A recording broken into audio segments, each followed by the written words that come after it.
I have been practicing medicine at the Pelham VA for 19 years, and I have made my share of mistakes. I have missed diagnoses, overruled nurses when I should have listened, and carried the particular certainty that comes from being, mostly, right for a long time. Most of my errors were small enough that no one noticed. One was not. Her name was Elise Harmon. She transferred onto our long-term ward in early March. Quiet paperwork, a handshake, the usual Monday morning fog. She was 53, brown hair going gray at the temples, a way of moving through the ward that I read as unhurried. I did not read it correctly. What she had was stillness, the kind you only find in people who have held a post under conditions that make a hospital corridor feel like a Sunday walk. I saw a floor nurse in teal scrubs with a stethoscope that looked familiar to her, and I made up my mind before she had spoken a full sentence to me. On her third day, we had a budget review in the ward conference room. The hospital administrator, a man named Coulter, had come down from the third floor, the kind of man who stands where he can be seen from the hallway, hands folded, telegraphing authority. We were mid-discussion when Harmon knocked and entered to flag a medication timing question about one of our cardiac patients, Franklin Tibbs, who had been with us 11 months. I do not remember the exact words I used. I remember that I waved her off without looking up from the page.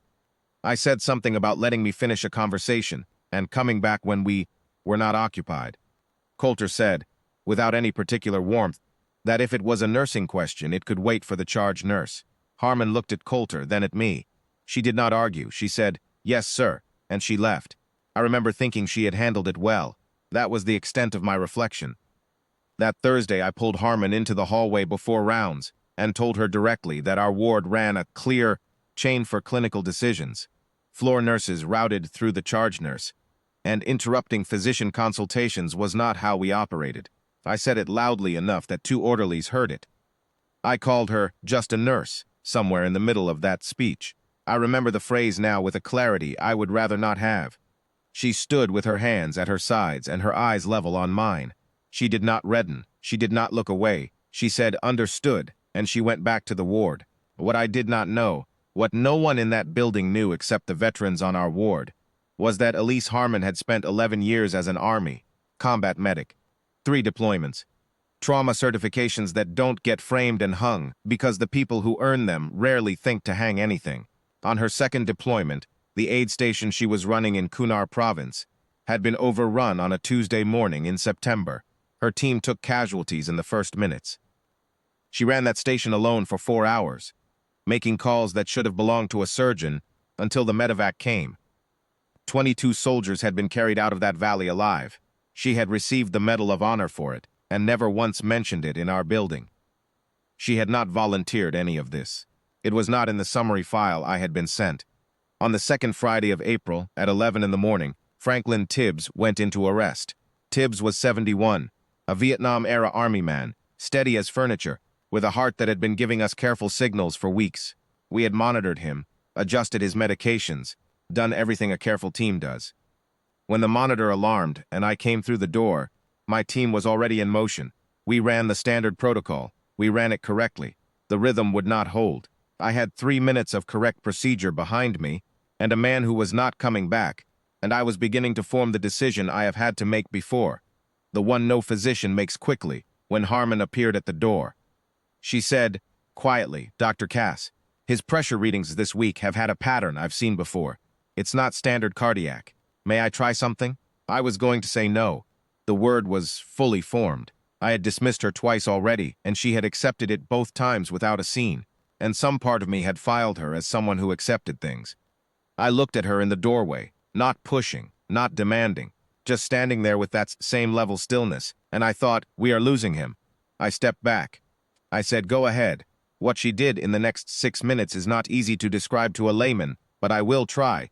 She did not reach for the paddles. She went straight to Tibbs, spoke to him very quietly. 2 words I could not catch. Then ran an assessment with her hands that moved differently than ours had. Slower in some places, concentrated in ways I recognized as trauma-trained. She called for a specific pressure-based adjustment I had seen written about in combat medicine literature, but had never watched executed in a clinical setting. It was not improvisation. Every step was sequenced. She spoke in a low, steady voice the whole time, explaining what she was doing, and the room was absolutely quiet. The monitor changed. His rhythm came back. It held.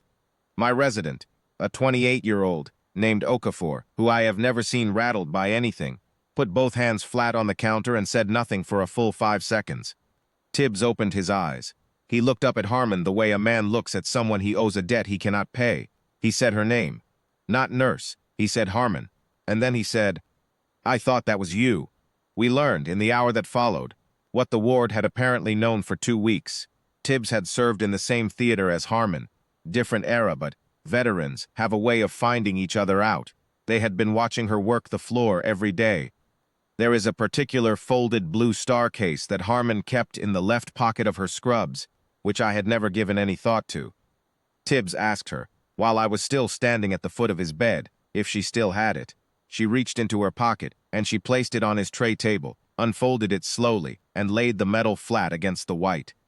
The blue ribbon, the white star, the reverse side engraved with words I read upside down from across the bed.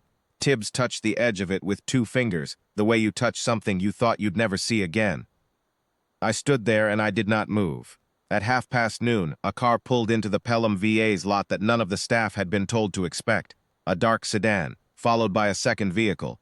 A man in army dress greens walked through the front doors and asked at the desk for the long-term ward. He was a general. 3 rows of ribbons, the kind of bearing that changes a room's air pressure when he enters it. His office had received word that morning through channels I still do not fully understand. He came to the ward door and he asked for her. She came into the hallway. She looked at him, and something moved across her face that I can only describe as recognition without surprise, like a woman who has been carrying a thing for a long time and has finally set it down. He did not speak first. He stood straight, and he brought his hand to the brim of his cap in a salute that he held there, still as carved stone. Behind me, the ward door had opened. I turned to look. 14 men, every veteran on that floor who could stand, had come to the door, some of them in gowns. One with an IV pole. Tibbs was at the back in his chair, pushed forward by Okafor, the blanket across his lap, his hand on the wheel. They stood or sat in a line, all of them facing the hallway. Every single one of them had his hand raised. I looked at Coulter. He was standing 6 feet from me, and he had gone the color of a man who is understanding something at full force for the first time. He had his hands at his sides. He did not speak. I did not speak either. Elise Harmon stood in the hallway of a veteran's ward, in teal scrubs, her hands at her sides, and she let them honor her. She did not cry. She did not deflect. She stood straight and she received it the way a person receives something that is owed. Without theater, without hurry. I have said the words, "just a nurse," twice in my career. The first time I do not remember clearly enough to be ashamed of. The second time I said them to Elise Harmon in a hospital corridor with 2 orderlies listening, and I will carry it the rest of my life. I did not apologize in that hallway. Some things are too small for the moment. I went back to Tibbs's room and sat in the chair beside his bed and stayed quiet for a long time. When she came back through, she stopped at the door. She said, "How is he?" I said, "He's steady." She nodded and went back to work. That is what I remember most. Not the general, not the salute, not Coulter's face. I remember that she went back to work, the same as she had always been, and I was the one who had changed.